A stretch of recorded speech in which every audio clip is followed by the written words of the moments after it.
Hi, my name is Koki Takamura and I'm from the North Sanaif Scout Group, and today we have the pleasure of having Dr. Cathy Foley to chat with us about her role as a group leader and as a new role as the Vice President of Scouts Australia. Hello Cathy. Hi Koki, it's great to be here. So let's start from the very beginning. How did your scouting journey begin? Because when my scouting journey began, you were around, so... Yeah. So actually, as a child, I didn't actually have a scouting experience. I loved the idea of nature camping and that, but I came from a big family. It just wasn't part of the scene. I don't think my father really was into it. He'd been involved, he's now dead, but during World War II, and his idea of the whole thing of scouting was a little bit too military for him. And as a consequence, that just wasn't part of our scene. But when my own children were introduced to Scouts, just from our next door neighbours, it was fantastic. It was opening up a whole new community, and originally I was asked to be the secretary of the committee that ran North Sanaif Scouts. And then eventually, when my youngest son was in Joey's, I was asked if I'd be a Joey Scout leader. And I did, and that was over 20 years ago, and I've been a Joey Scout leader ever since. So what do you enjoy most about being a Scout leader, in particular a Joey leader with all these little bundles of joy and energy? I love 5, 6 and 7-year-olds. For me, it's one where you allow young people, these kids who are just beginning to become independent, to have an experience with other adults and their families and teachers, and to learn that ability to do things on their own. I always think they're ready to go up to Cubs when they start being a bit naughty, when they start really challenging the system and really wanting to explore more. So with little Joeys, I think I love the idea of getting them to get used to doing things differently and to think about the world, explore it, be curious, and just have a good time and just engage and be part of something rather than a competition, trying to be a winner, but just engaging and being someone who is part of a team or part of a group. Right, so just what is your favorite thing to do with your Scout group when, like, if you have a night where you don't have anything set, what's my favorite thing? Yeah, what's the first thing you think of? Look, I actually really love it when you do things which are much more creative. So, for example, just say we've planned to do an outdoor activity and it's pouring with rain or there's a thunderstorm so you can't go outside. It's mainly when it's pouring with rain we do it anyway, but it's when it's lightning and thunder you shouldn't go outside because there's too high a risk. So, what do you do with between 20 and 24 little Joeys? And what I found has been fantastic is you always have in the leaders' den toilet rolls and glue and glitter and things, and quickly whip up something saying, I made this, why don't you see what you can make with a pile of stuff? And it really pushes kids outside their comfort zone. Not to mention things where we call it pyromania night, where we actually give each of the Joeys a box of matches and just light matches until they hate the idea of it. And it becomes normal, so it's not something which they do behind the bushes and start a bushfire, but they learn to respect things which are everyday, but also good to learn at that early stage, pushing their boundaries, because the idea of lighting a match, lighting a candle, and not just doing it once, but over and over again, so that it just becomes something that isn't so special, but is important to respect. Yeah, we should all take notes on that. So, let's talk a bit about your profession, because that's another incredibly prestigious role that you've taken. So could you just briefly describe what your profession is for? Yeah, so I was, until the 2nd of January this year, working for CSIRO, the Commonwealth Scientific Industrial Research Organisation, where I worked for 40 years as a physicist. I had lots of different roles, about 20 different roles over that time, from an early career researcher just fresh out of university to pretty much running the joint as chief scientist of CSIRO. But then 4 years ago, the Australian government asked me if I would be the chief scientist for Australia, Australia's chief scientist, where my role was to give advice to the Prime Minister and the government about how science and technology is important, give them the evidence so that they can make good policy. And I just finished that role at the end of last year, and so it was great to transition to something different, such as being Vice President of Scouts. Really excited by that, but I've been basically a scientist all my life. Oh, that's incredible. So, how do these two fields link? Your scouting roles and your science roles. How do they connect? Well, that's really it, because when you think about scouting, we think about compasses and navigation and all that, and that is all physics. When you think about the weather, just the different pressures and looking at the cloud formations to be able to predict what the weather is going to be like, so that when we're going on a bushwalk, we know what to expect and not just look at our phones and tell us what the weather's going to be like, but actually look in the local area, because sometimes they're not actually aligned with what we see and what it tells us is going to happen. That's all science. Even just getting the joeys, which I love. I've got a thing where we do magnetism, and I look at how compasses work, how Earth's a big magnetic bar magnet, how are we able to use magnetic fields for navigation. It's all science. Even just things like doing knots, which also we all think of as a classic scouting activity, is tying knots. And why different knots actually have different strengths. And you would find this interesting, is the number of times you turn something around has an exponential increase in its ability to be strong enough to not to come undone. And those sorts of things, I think, bring science and scouts really closely together. Wow. So we've talked about the influence of science on scouts. Let's talk about the influence of scouting on your career. Like, how have the skills that you've developed as taking these leadership roles in scouts, how have they helped you in your career?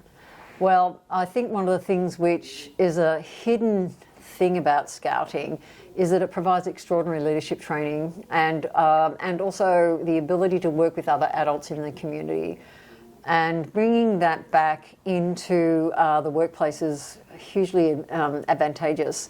I know a lot of the leaders, as you know, being the Joey Scout leader for multiple decades, I've had many other leaders work with me. And what's been fantastic to see is how those leaders have evolved and developed and learned skills which has led them to get a job in some cases, to get promoted, to actually, for example, I had a colleague who I commandeered into being a Joey leader, and he was from a Chinese culture, and he said by being in the Joey Scout leadership role in the Scout movement, he actually understood Western leadership better, and that really helped him in his job. And so things like that I think are really important. But for me, probably the role of community and being embedded in the community in the way you are, so that you meet people you don't normally meet through your everyday profession. That's, for me, the richness of it all. Okay, so let's talk about your your very high roles in both of these fields. How do you manage the time? How do you manage your time between these two roles? You must be incredibly busy. But yet, I heard when I was still a cub, there were stories of you coming back from Canberra in a single day to attend a Joey meeting. So her commitment to Scouts is something off this earth. So. Well, I'm someone where if I commit to something, I follow through with it, and everyone has known for the whole time I've been the leader that we have Scouts on it used to be Monday night and now it's Thursday nights. It's now Monday nights. It used to be Thursday nights, and I was able to say this is how I organise my time. So I let people know at work that my time and my personal time at 6:30, 7:30 on Monday nights, I organise my life around that. So, for example, when I was working in Canberra, unless there was an absolute reason for not being at Joey's, I made sure I was home and worked from home or lived up to my commitment. So that was one thing. But look, my kids are older now. They're all in their 20s. I'm a grandmother. They're all in their 30s, I should say. And so I am much more a free agent now. But when my kids were, I've got a blended family of 6 children. And when they were all living at home, we were very big on organisation, on routine. planning, all the sorts of things which are really good Scout skills. And even things like planning the meals for a week. It sounds like getting a Scout camp organised. You'd sit down, my husband and I would sit down on Saturday or Sunday, we'd make a menu for the week, buy our shopping list, we'd go and buy it, and we'd pre-cook as much as we could, and then just meant that we were all organised. Things where washing and ironing is all done and organised. And my kids, when they were all living at home, they all had their jobs to do, their chores to do, and they were all pretty good at doing them without too much coaxing, and meant that when they all left home, suddenly the house was dirty all the time because I'd forgotten that they did the work. Had to suddenly do extra work myself. But that's how we operated. It was organisation, planning and prioritisation. So you just mentioned that your children have already grown up. So what keeps you at Scouts? Like what particular elements of Scouts keep you as a leader? Because a lot of parents just leave when their children leave. But what has kept you committed to our unit for over 20 years? Yeah, people must think I'm a bit weird. Look, there's nothing more wonderful than working with young people and helping parents let go of their littlies, so that, because especially at that age, they're still very connected and very protective. So one thing is actually loving that engagement with young people. I've always loved children. I originally trained to be a school teacher actually, but science took me away from that. So that's one thing, and seeing them evolve and really develop, and from little kids who really cry and don't want to let go of mummy's hand or daddy's hand, through to being, as I said, naughty and can't and getting in and being involved. We get a lot of kids who have ADD or on the spectrum, and getting them to feel like they can be involved and in a safe place.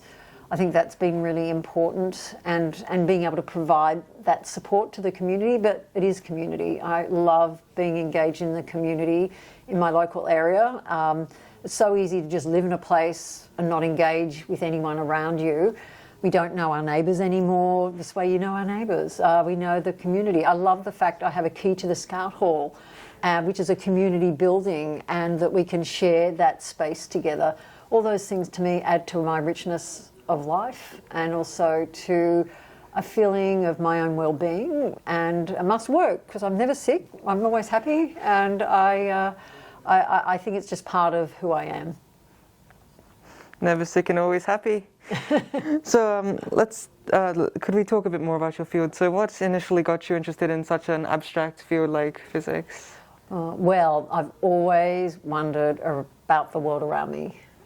Even in primary school, I used to wonder why things are the way they are, and always been curious and observant.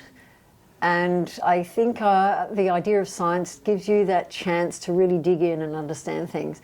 And also, I'm terrible at spelling, and I'm left-handed, so when I was at school, I used ink pens. So my books, handwriting was terrible because everything would be smudged.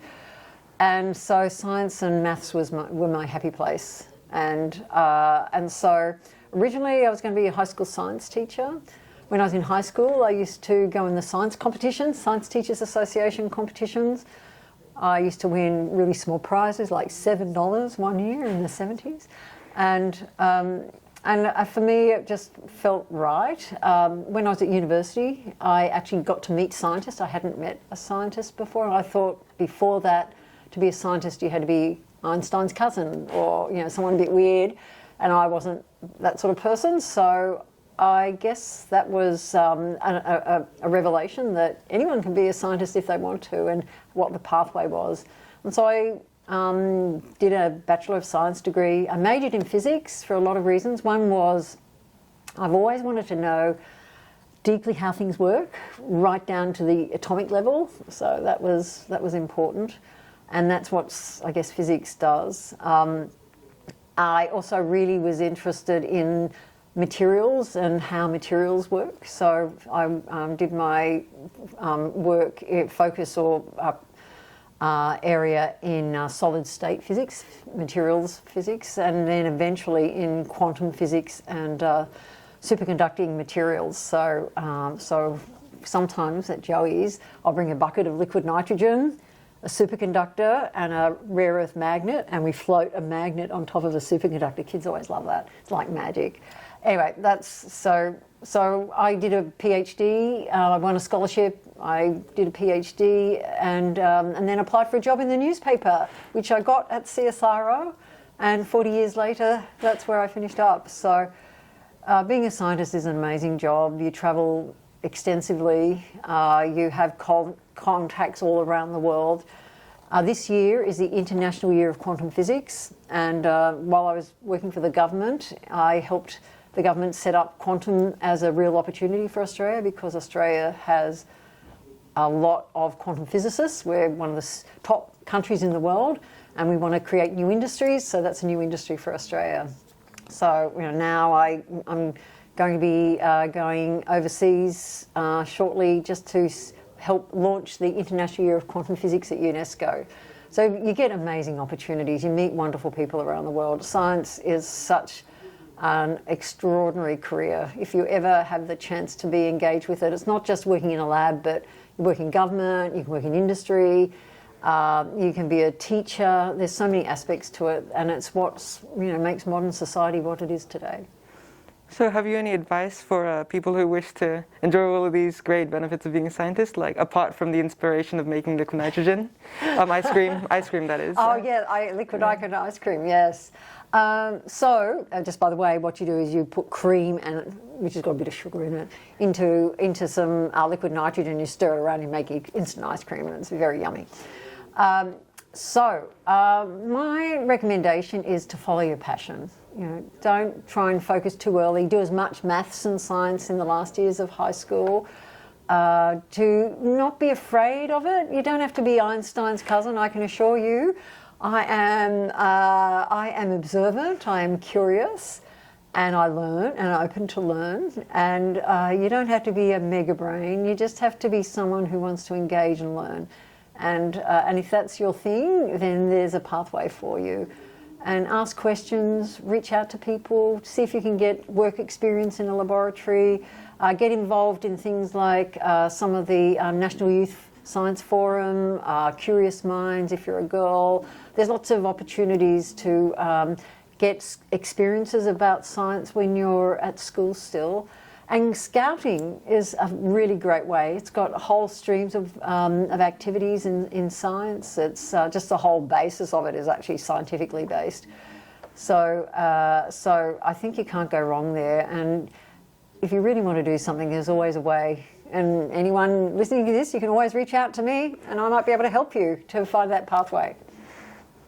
So about the current situation with the view of scouting and science being very polarly separate things, how do you feel about this? Do you think that there's any way of changing this misconception? Because I remember in 2022 there was a space camp, a Science Scouts organized on, and that was one of the most amazing camps of that year. So what do you think? Like Scouts and science are very, very interconnected, as you've said, and how do you plan on making people feel this? Yeah. Look, I think the first thing is there's a lot of fear because people think that it's all about lots of difficult calculations and things like that.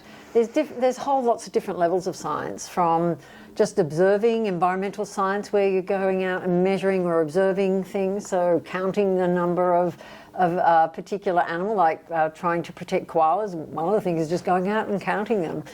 Citizen science is a really good way of being involved with that. I think the first thing is realising that this is something you can do with what skills you've got now, and reaching out to being able to have a go. Don't let the fear of whatever happened at school and you had a bad experience and failed your maths test.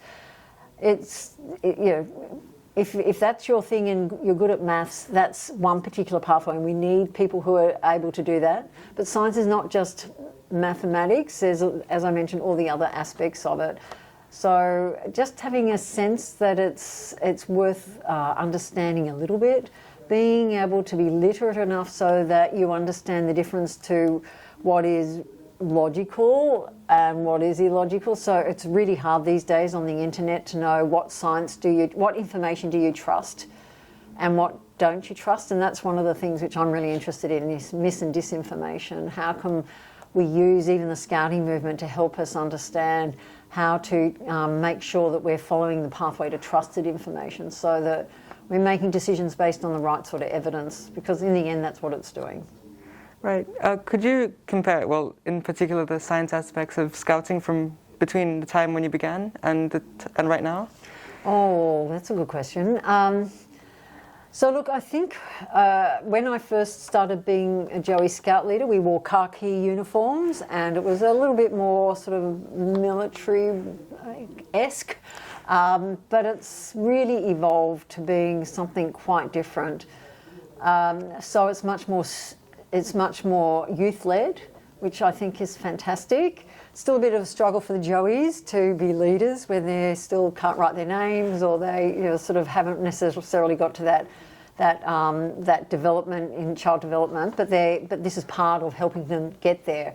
And it's taken a little while for me to work out how to bring that into Joeys, and I think we've come a long way ourselves. So that youth leadership, I think, is a big change. And then looking at all the different components that are allowing you the tasks and the learnings, so you get your different badges, but science is a big part of that. At one stage there was the idea and lack of understanding of whether science is a belief or not, but science isn't a belief, science is evidence-based. And so even when I am working with scientists who say, oh, I believe, I said, no, scientists don't believe. The evidence is either there or it isn't there, or it's contested. You don't believe anything. It's you know or you don't know. And that's sort of getting that through to the Scouting movement has been very important to me, and they're probably sick of me having raised it, but I think they've really adopted that. And I'm so proud of the Scouting movement for doing that, where it's really moved to being very evidence-based, very much into respecting, though, the aspects of different belief systems, which is really important, because as humans we have a whole lot of different belief systems. We also have different knowledge systems, and getting the understanding of that has been really evolutionary in Scouting movement over the time I've been in there involved, and I think that's been fantastic to see.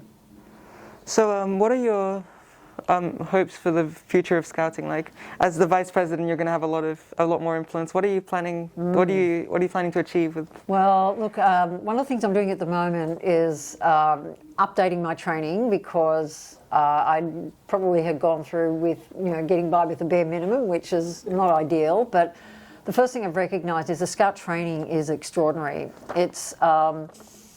It's one of the few social systems that we have in Australia, and probably globally, that is training adults to be able to be leaders and to do things from the scouting skills side, which is fantastic, and also leadership. And I would love to be able to see if we can even push the leadership side up, so that in a society today where social cohesion is absolutely essential, and yet it's something that is very fragile, I have a sense that the Scouting movement is a pathway for us to reach out to the broadest of communities, because we have not just people who are professionals like myself, but we have people who in all walks of life being Scout leaders of whatever level.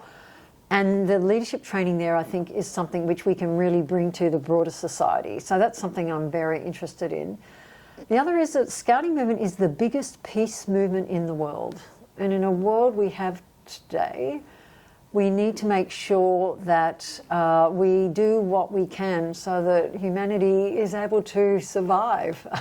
We've got a lot of existential threats, from climate change, even just all the different wars and things that are going on around the world. Geopolitics is really not a good place. And I think there's a role for the Scouting movement to really embed in our young people a different way of approaching conflict, respect, and recognition of being able to live next to each other, even though we might see the world differently and believe in different things.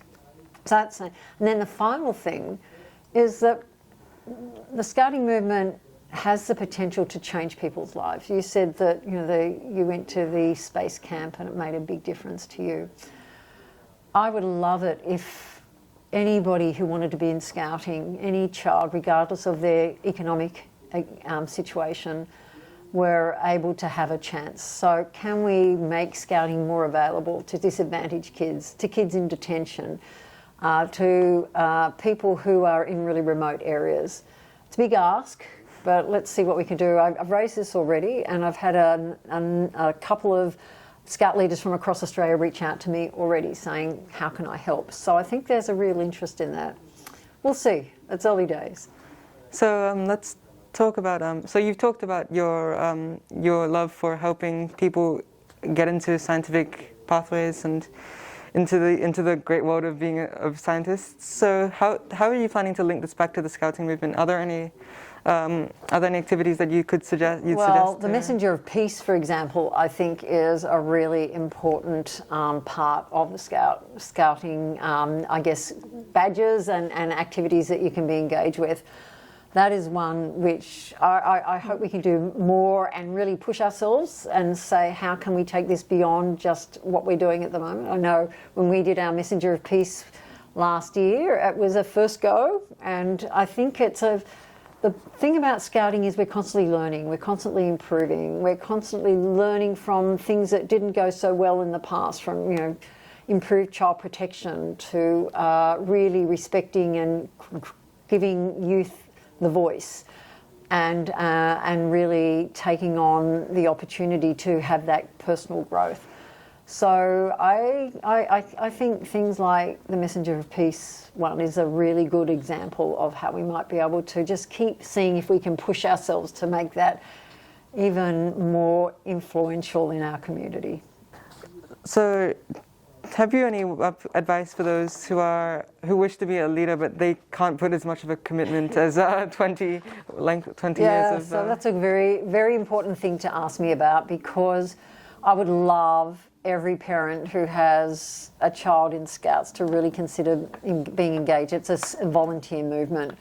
The people who run the groups are all volunteers, and it's got a really good infrastructure above it to support it in terms of all the Scouting organisational aspects and people who are the paid workers. And I think I would love parents to think about being a leader, noting that if we have a lot of leaders, that you don't have to be there every week. I've not been there every week. That you really get a personal enrichment and engage with your children in a way which is quite a different way of engaging with them, because you're suddenly not mum and dad or dad, you're actually one of the leaders who are leading other kids as well, and it helps a child to see a parent in a different light. So that's one thing. It also has a commonality for parent families to do things, and to really have a healthy way of looking at the world, away from screens, away from your sort of complex entertainment, which is fun. We love going to the mall or to sort of entertainment events and things, and Scouting does that too. But there's also some really grounded things as well, from just getting out and walking, going fishing, learning how to put up a tent, sleeping outdoors, cooking on a campfire, just knowing how to engage with nature and not leave a major footprint behind. Those sorts of things are something which we just... many of us live in apartment blocks now and don't have the ability to run around in the backyard, so that we are beginning to come to a point where we've got very closed worlds. Scouting, I think, with adults getting involved and being those leaders, because it can only operate with those volunteers, that is something which I think will make for a better society, not just in Australia, and not just in your local area, but globally. And anything for the Scouts, apart from what, or you've already mentioned for the Scouts, well, have fun, explore the world around you, make the most of being a Scout. It's extraordinary. And I think the thing we need to recognise is making sure that we've got the support there, the equipment that's safe, the the opportunities and the events that really allow you all to participate in things you probably don't get any other place to deal with and involve with that, you know, from flying planes to being able to go through and be on radio broadcasting, space, it can go on, sailing, long walks, camping. There are just so many aspects to it. It's a time in your life where you can really have an enrichment that will help you all your life. Well, thank you for your time, Cathy.